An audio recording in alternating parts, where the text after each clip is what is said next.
Magandang hapon sa inyo mga minamahal! Yun na ba yun? Yun na yun? Talaga ba?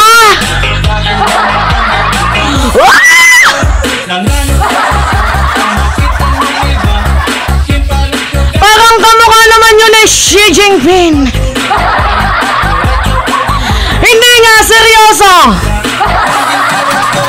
Hoy, wag nyo kaming pinaglolo-lolo ko, ha?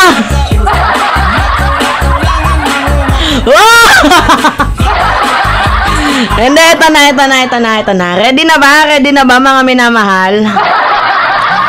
Ito kasi, di ba, lahat naman tayo nagtataka. Kanina nga, napabidyo nga ako nang wala sa oras, eh. Talagang pinaglaanan ko talaga ng oras yung pagkapanood ko. Wah! Nagulat si Mima. Ano yung reaction ni Mima?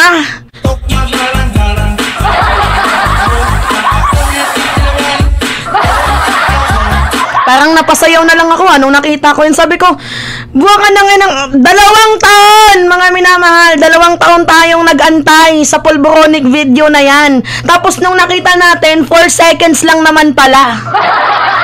Yun na yun. Anyway, sabi nila teaser lang daw yun. Okay, sige, mamaya panoodin daw natin ang whole video. Pero ito mga minamahal, bago ang lahat, kasi diba ini-insist nila na itong si PBBM, nakita nyo naman, at pakita na lang natin dyan yung picture, nakita nyo naman diba, nang sabi nila na itong si PBBM daw po, kasama daw po na humihit-hit ng droga, ng pinagbabawal na gamot, itong si Maricel Soriano. Pero ang tanong, nasaan doon si Maricel Soriano? Diba, mga minamahal, nasan doon si Maricel Soriano? Nasaan? Nilabas nyo si Maricel! Hindi, niloloko nila tayo eh. Alam nyo mga minamahal, 2 taon na pinag-antay tayo, tapos yun lang. Yung description nila, meron daw 1 taong nakakita na nagpupulburon itong si PBBM with Maricel Soriano. Oo, yun yung version ni yung agent na nagrally mag-isa doon sa si Morales. Oo, yun yung version ni Morales. Na itong si PBBM daw po, yun yung version yun ni Morales. Nakita daw po ng kanyang kumodre. Sino ba yung kanyang kumodre? Basta yung kanyang pinakatao, pinaka-head, informant. Informant. Kalimutan natin. Nakita daw po ng kanyang informant na itong si PBBM daw po with Maricel Soriano sa kondo sa Makati. Pero nagtaka ako. Bakit yung nasa video parang tinutok? Oo, tinutok! Tinutok, guys! Tinutok, nakatutok. Magsasyabu ka na nga lang, tinutok mo pa sa sarili mo. Di ka ba naman tanga? Hindi mga minamahal. Oo, ano ba yan? Scripted kayo masyado. Nakakahiya kayo. Diba? Hindi nyo nasunod yung lyrics ng tugtog ninyo. Nag-iba-iba yung kompas ninyo, hoy! Hoy! Magsitigil kayo.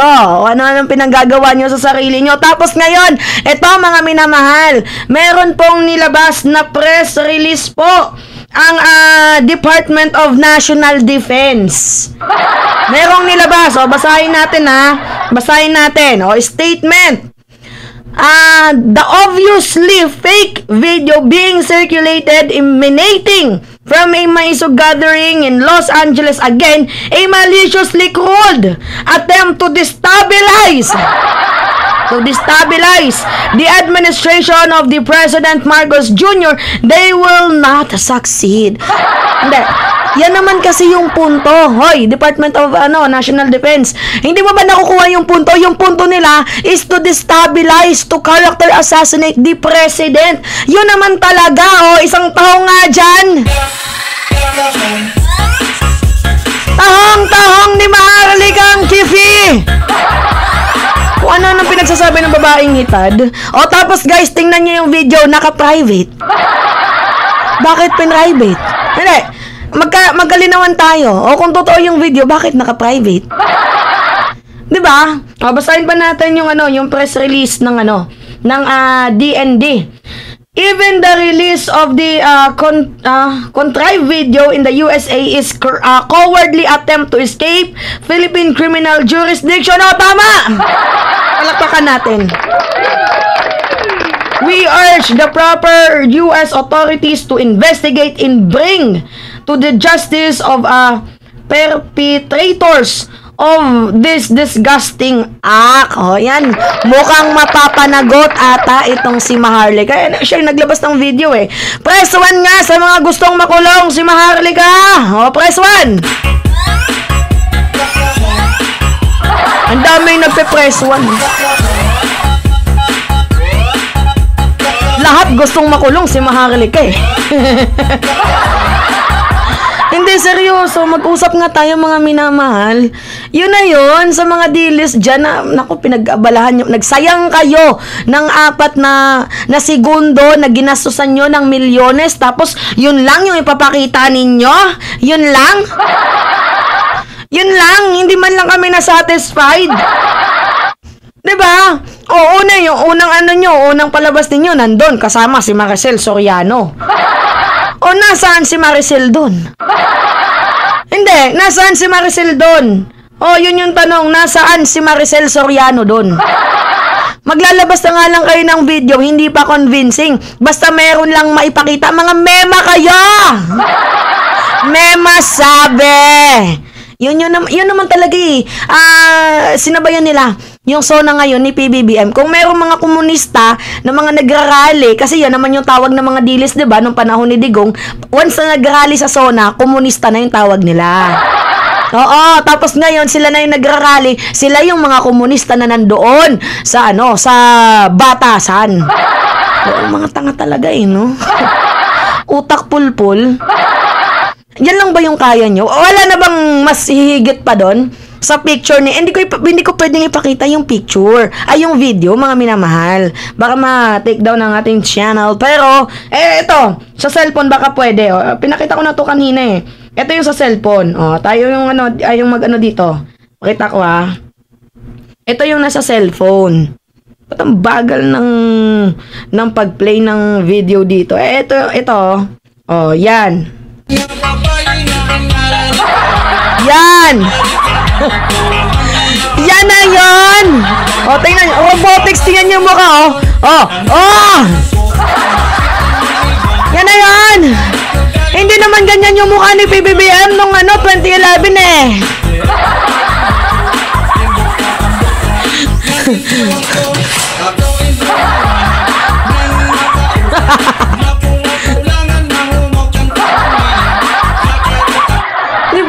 Tarantado.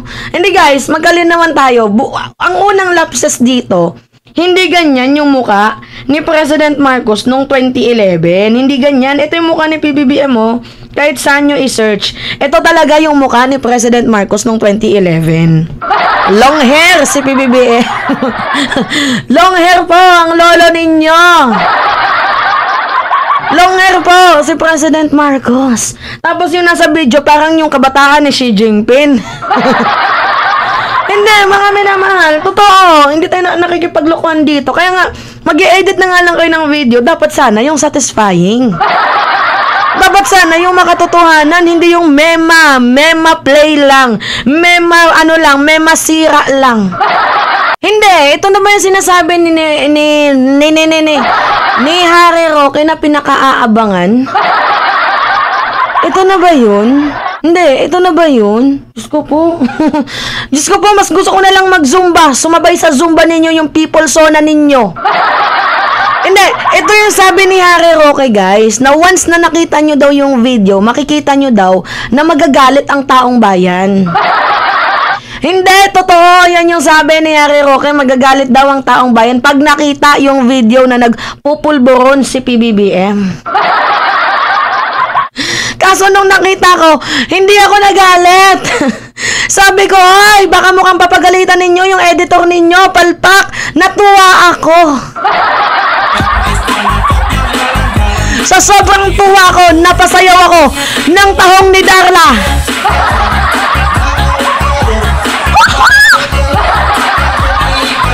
Ang tahong ni Darla. Yun na yun.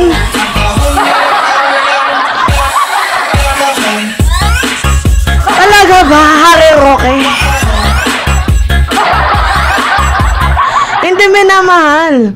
Sabi niya, pag nakita daw ng taong bayan itong pulboronic video ni PBBM, makikita nyo daw na magagalit ang taong bayan. Pero nung nakita ko at nakita ng ng mamamayang Pilipino, hindi naman nagalit.